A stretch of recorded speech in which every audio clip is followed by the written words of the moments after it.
বাঁশের ভিতরে chocolate bomb ঢুকিয়ে ফুটাইলে বাঁশটা একবারে ভেঙে চুরমুচার হয়ে যাইতেছে। তো গাইজ আমি এখন এটা ট্রাই করে দেখবো যে আসলে কি একটা বোমের মাধ্যমে কি একটা বাঁশকে চুরমুচার করা সম্ভব কি না। ঠিক আছে গাইজ, তো আমি ওদের মতো একটা বাঁশ নিয়ে আসছি, তো আমি এখন এটাকে এভাবে গাড়বো মাঝখানে।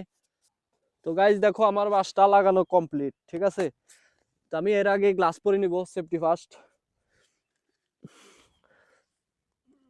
তো আমি আগুন জ্বালিয়ে রেডি করে নেই, কারণ এখানে অনেক বাতাস, ম্যাচ দিলে ধরবে না। তো গাইস রেডি, আমি এখন এই যে চকলেট বোমটা আগুন ধরিয়ে এটার ভিতরে ঢুকাই দিব, দেখি পুরো বাসটা ফেটে যায় কিনা। ঠিক আছে, তো রেডি, ওয়ান, পালাতে হবে। সরো,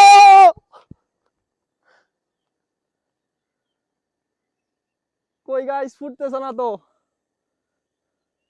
ফুটবে ফুটবে, দোয়া মেরেতেছে, ফুটবে।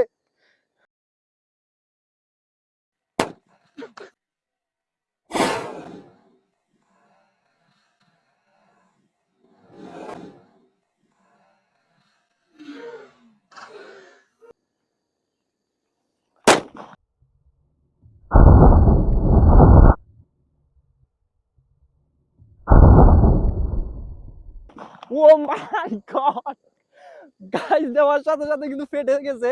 কিন্তু এই যে বাসটা ওরা যেমন দেখাইছে, ও মাই গড, একটু ফাস্টে দেখো, এই যে ওদেরটা এভাবে ঠিক এভাবে ফেটে গেছিল।